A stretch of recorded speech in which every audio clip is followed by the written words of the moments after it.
오늘 이야기는 대전에 사시는 30대 여성분이 보내주신 사연입니다.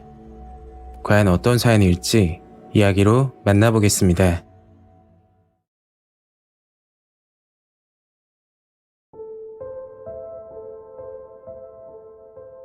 이 일은 제가 30대 초반에 겪은 소름 끼치는 사건입니다. 시간이 지나서 기억이 흐린 부분들이 있지만 정말 무서운 일이었습니다. 때는 6년 전 7월에서 8월 사이로 기억합니다. 저는 친구와 둘이서 전남 곡성에 있는 강빛마을 펜션을 방문했었죠. 규모가 꽤 큰 펜션이고 현재도 영업하는 곳으로 알고 있습니다. 여기는 다른 펜션과 다른 점이 하나 있었는데 수십 개가 되는 별채를 개인이 매매할 수도 있고 아니면 월세를 내고 펜션 한 달 살이도 할 수가 있었죠. 저희들은 4박 5일 일정으로 계획했던 터라 개별 이용을 예약하고 펜션을 이용하기로 했습니다. 오후 3시쯤 펜션에 들어가 짐을 풀고 좀 쉬려고 했으나 그날따라 날씨가 너무 좋아서 짐만 풀고 곧장 나왔죠. 친구 차를 타고 곡성 기차마을도 구경하고 레일 바이크도 타면서 시간을 보냈습니다. 그렇게 그날 밤은 별탈 없이 지나갔고 다음날 10시쯤 간단한 아침을 먹고 모자와 선크림 그리고 긴팔 긴바지 온몸에 무장을 하고 나오게 됐죠. 강빛마을 뒤편에 산이 하나 있었는데 거기에 고사리가 많다고 친구가 나무를 캐러 가자고 하더라고요. 저는 이런 쪽에 무지하고 관심이 없었지만 친구가 너무 하고 싶어 해서 같이 뒷산으로 올라갔습니다. 산이라고 해서 일반 등산 코스가 아니고 평범한 길에 양옆으로 잡초들이 무성한 길이었죠. 길을 따라 10분 정도 걸었을 때 친구가 말하더군요. 와, 여기 진짜 많다. 친구가 서 있던 사방으로 고사리가 굉장히 많았고 그렇게 둘이서 나무를 한참 캐고 있는데 뒤에서 인기척 소리가 들렸죠.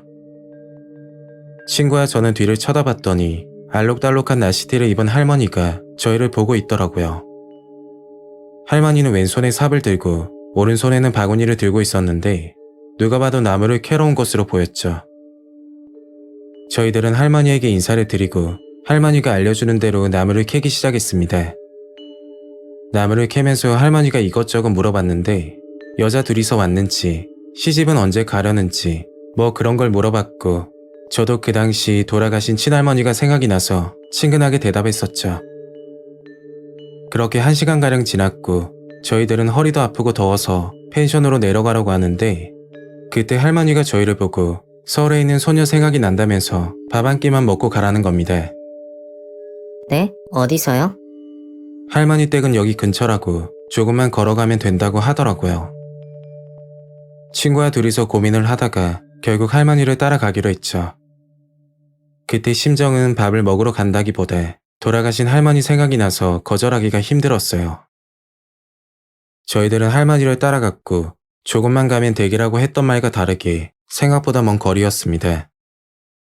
걸어서 30분이나 걸렸으니까요. 이럴 줄 알았으면 친구 차로 할머니를 모시고 갈 걸 하는 후회도 들었죠.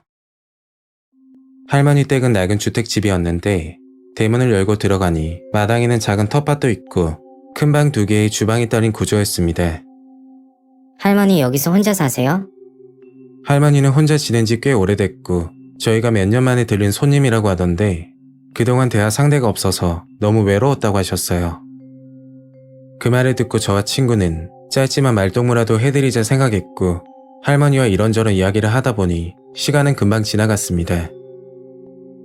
원래 저희는 1-2시간 정도만 있다가 가려는 생각으로 따라온 건데 어쩌다 보니 저녁 시간까지 있게 된 거죠.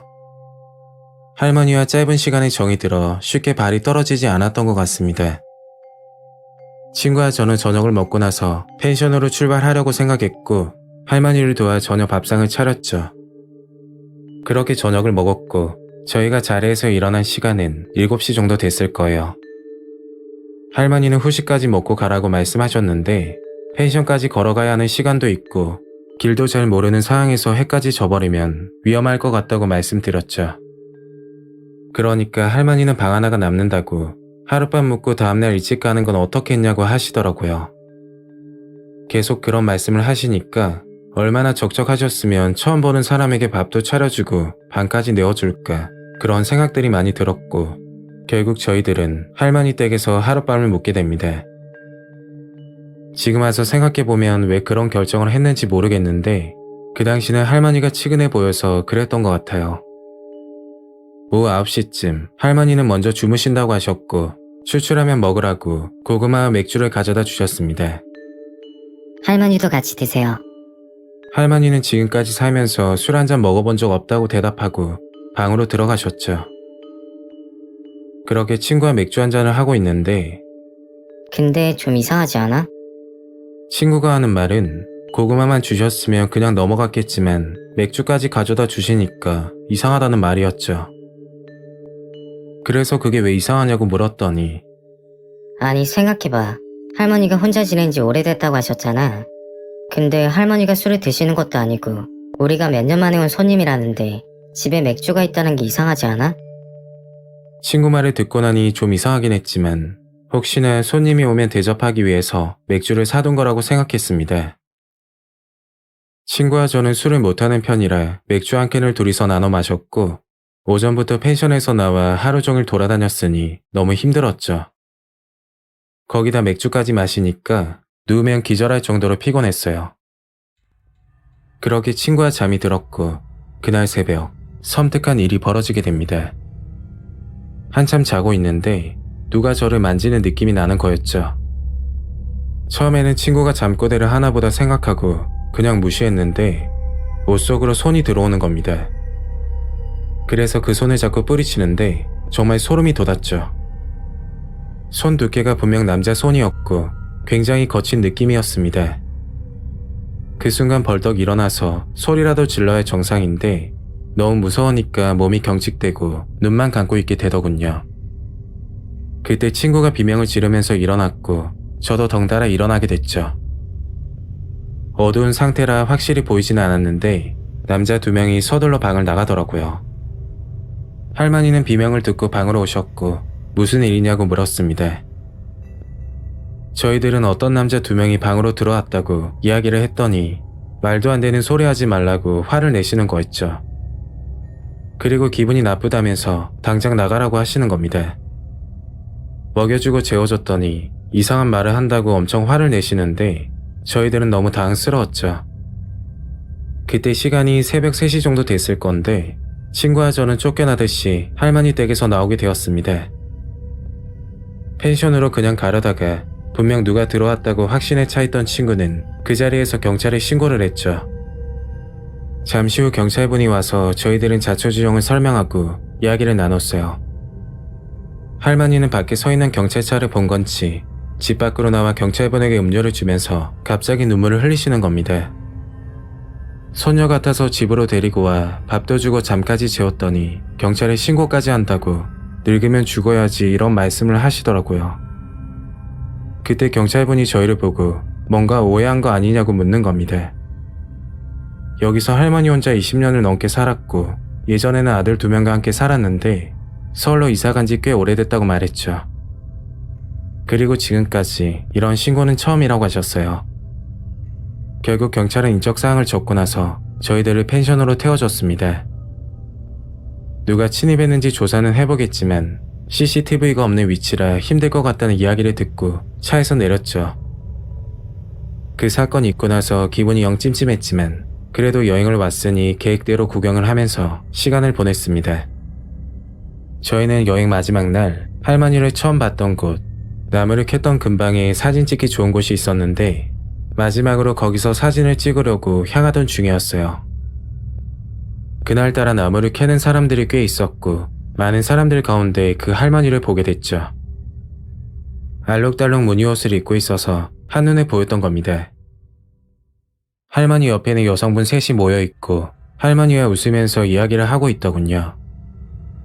마치 며칠 전에 저희 모습과 흡사해서 소름이 끼치더라고요. 화장을 해서 그런지 할머니는 저희를 한눈에 알아보지 못했고 할머니가 잠시 자리를 비운 사이 저는 여성분에게 다가가 말했죠.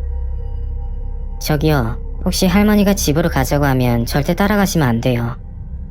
그러니까 그 여성분이 놀라면서 어떻게 아냐고 묻더라고요. 그래서 제가 겪은 일을 말해주고 있는데 갑자기 할머니가 다가오더니 죽일 듯한 눈빛으로 쳐다봤죠. 그때 할머니에게 들었던 소름 돋는 말이 내가 하는 일 방해하지 말고 운 좋게 도망갔으면 하늘에 감사하면서 조용히 살라고 말을 하더군요. 그 말을 듣고 저희와 그 여자 일행은 기겁을 하고 서둘러 산에서 내려왔죠. 그렇게 친구와의 여행은 잊지 못할 기억이 됐고 경찰에서 조사를 어떻게 한 건지 모르겠는데 사건은 미종결로 처리되었습니다. 할머니는 70대 정도로 보였고 염색을 한 것처럼 진한 검은색 머리였는데 아직까지 생각이 나고 섬뜩합니다. 여자들만 집으로 유인하는 것 같은데 무슨 계획인 건지도 모르겠고 그 집에 할머니 혼자 사는 게 아닐 수도 있을 거라 생각하니 정말 소름이 돋습니다. 오늘 이야기는 여기까지입니다. 구독과 좋아요 잊지 않으셨죠? 다음 영상으로 또 뵐게요. 감사합니다.